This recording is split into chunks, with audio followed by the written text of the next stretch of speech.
Welcome to bird media. నేను వైష్ణవి. కాలచక్రం నిరంతరం తిరుగుతూనే ఉంటుంది.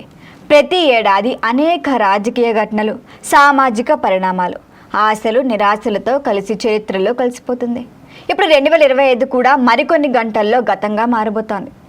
అయితే గడిచిన కాలం ఎప్పుడూ ప్రజల మనసుల్లో ప్రత్యేక స్థానాన్ని సంపాదించుకుంటుంది. అందుకే చాలామంది గతాన్ని తెలుసుకొని మురిసిపోతున్న సందర్భాలు ఉంటాయి. అయితే ఈ కోణంలో చూస్తే 2025 సంవత్సరం కూడా ఏపీ రాజకీయాల్లో, ముఖ్యంగా వైఎస్ఆర్ కాంగ్రెస్ పార్టీకి చాలా కీలకమైన ఏడాదిగా నిలిచిందని చెప్పొచ్చు. 2024 ఎన్నికల్లో ఎదురైన దారుణ పరాజయం, దాని తర్వాత పార్టీ పూర్తిగా కుదేలైన పరిస్థితుల్లోకి వెళ్ళింది. 175 అసెంబ్లీ స్థానాలకు గాను కేవలం 11 స్థానాల్లో మాత్రమే వైసీపీ గెలుపొందడం పార్టీ చరిత్రలోనే అతిపెద్ద ఎదురు దెబ్బగా మారింది.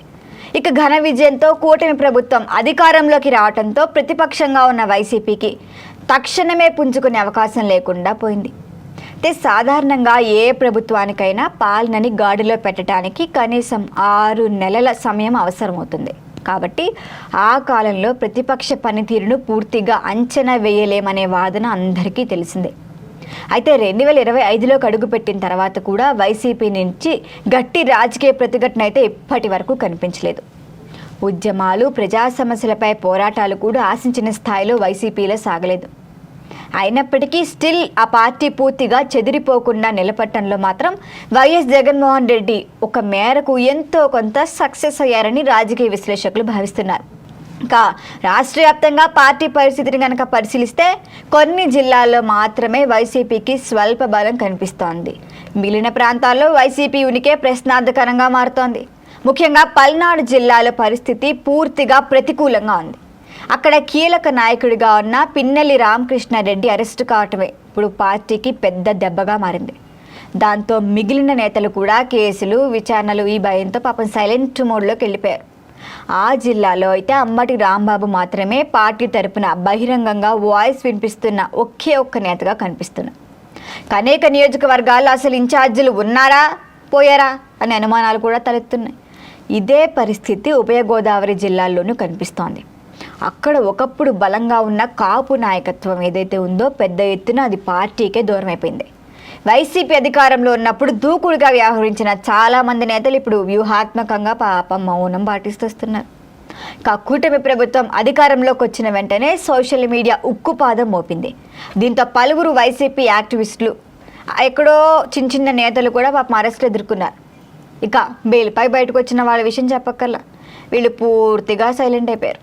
బాపట్ల మాజీ ఎంపీ నందిగాం సురేష్ ఇలాంటి నేతలు కూడా పార్టీకి టచ్ మీ నోట్లుగా ఉండటంతో ఈ పరిస్థితికి ఉదాహరణగా చెప్పొచ్చు. కోస్తాంధ్రతో పాటు ఉభయ గోదావరి జిల్లాల్లో చాలా నియోజకవర్గాల్లో ద్వితీయ శ్రేణి నాయకత్వమే పార్టీని నడిపిస్తున్న విషయం కూడా మనకు తెలిసిందే. మరొక వైపు రెడ్డి సామాజిక వర్గంలోనూ ఒక రకమైన మానసిక మార్పు కనిపిస్తోంది. 2019లో ఎన్నికల్లో వైసీపీకి వర్గం చాలా బలంగా నిలబడింది. తమకు తగిన గుర్తింపు ఇస్తుంది, ప్రాధాన్యం ఇస్తుంది అనుకుంది. కానీ ఆ ప్రాధాన్యం దక్కలేదన్న భావనతో కొంత అసంతృప్తికి గురైంది. ఇక ఇతర సామాజిక వర్గాలకు ఎక్కువ ప్రాధాన్యం ఇవ్వటాన్ని జీర్ణించుకోలేకపోయిన కొంతమంది రెడ్డి నేతలు కూడా గతంలోనే దూరం అయిపోయారు. ఇదంతా చూశాక 2025 నాటికి వారిలో కొంత కదలిక కనిపించినా కూడా బహిరంగంగా వాళ్ళు జగన్మోహన్ రెడ్డి వెంట నడిచే సాహసం మాత్రం చేయటం లేదు. రాష్ట్ర వ్యాప్తంగా పార్టీ పుంజుకున్న సంకేతాలు కూడా లేవు. ఇందుకు ప్రధాన కారణంగా కూడా కనిపిస్తోంది. మొత్తంగా చూసుకుంటే 2025 సంవత్సరం వైఎస్ఆర్ కాంగ్రెస్ పార్టీకి పూర్తిగా ఆశాజనకంగా కాకపోయినా పూర్తిగా అంతమయ్యే ఏడాదిగా కూడా నిలవలేదు, మిక్స్డ్గా ఉంది. కొంత మోదం, అంతకంటే ఎక్కువ ఖేదం అన్నట్లుగా ఈ ఏడాది వైసీపీ రాజకీయ ప్రయాణం ముగిసిందని చెప్పాల్సి వస్తుంది. చూడాలి 2026 అయినా వైసీపీకి కలిసి వస్తుందో లేదో అని. మరి మీరేమంటారు? మీ ఒపీనియన్ని కామెంట్ చేయండి. చూస్తూనే ఉండండి బర్డ్ మీడియా.